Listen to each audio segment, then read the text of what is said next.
All right. Welcome to my beginner chess strategy talk through. I just play games of chess and I tell you guys how I think as a, relative beginner. Not a beginner. I've been playing for a long time. I'm just not that great. But anyway, I'll let you know what I'm thinking while I'm making these moves. Maybe you guys can tell me how to make better moves, and also maybe you can figure out how beginner chess players think.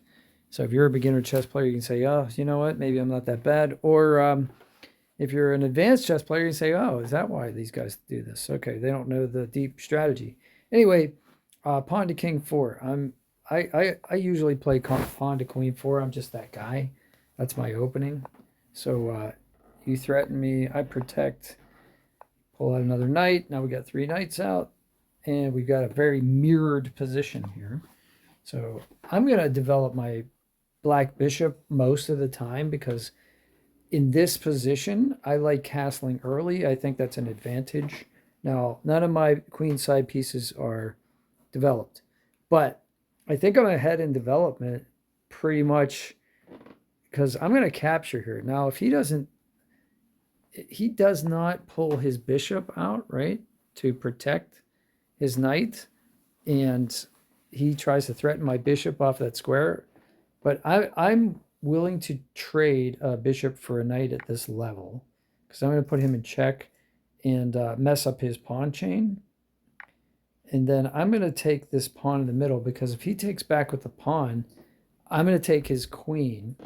And the only way he can take my queen to equalize the position is by moving his king, and then he forfeits his castling rights.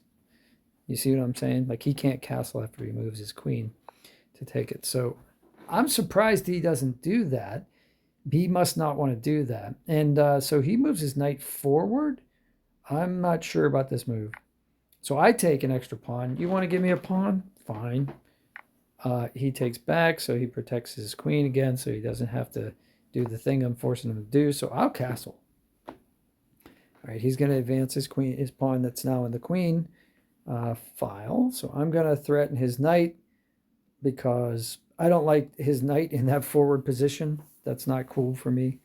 Now he brings out his bishop so he can castle on the next move if he wants, just fine. But I'm going to take his knight. Now he should take me back with that pawn, but for some reason he doesn't. So I'm going to take his bishop. I think that's a blunder. Now I'm +7. So he castles finally. I got two knights now in the 5th rank, right?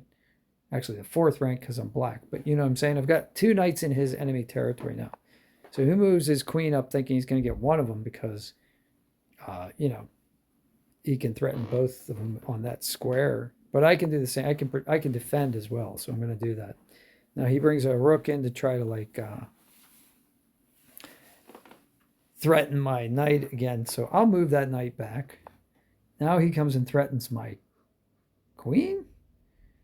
But that's bad square for his rook because I can take him with the knight on the c file, which is what I do. He takes with my pawn. I advance my knight forward again because why not? My queen's protecting it. Now he threatens. I move my queen back so I can still protect my knight. He moves his pawn forward. That's an unusual move. I did not expect that.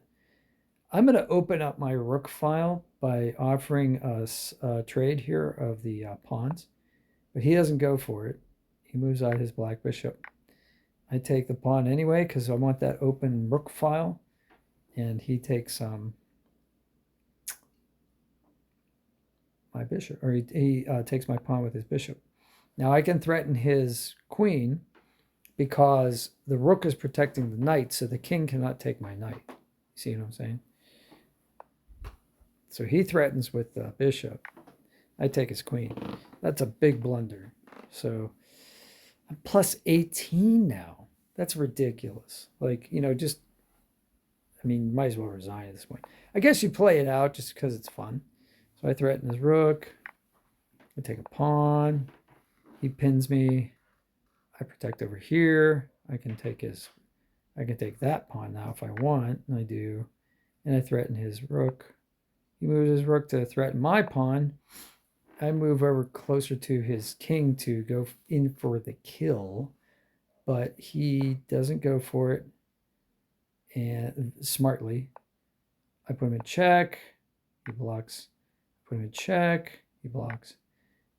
I get a free bishop. See how I get a free bishop here? It looks like I have to move my queen, but I don't actually, because if I take his bishop with my rook, he cannot take with his knight because the queen will be putting him in check. So check, checkmate. But the thing is, I almost lost on time. You can see how my time is 31 seconds and he still has 2 minutes left. So it was getting a little risky there. This was a 5-minute match, 5 minutes on each side. So, clock management is big in these kinds of games. Another reason to stay and play until the end. And there's a really good chance I'm going to make a mistake. So let me know if these videos are helpful for you, because I will keep making them if they are. And let me know what I did wrong. Was there a way I could have gotten checkmate earlier? Is this opening foolish? What do I have to look out for at this level? Anything. Appreciate your help. Take care. Have a great day.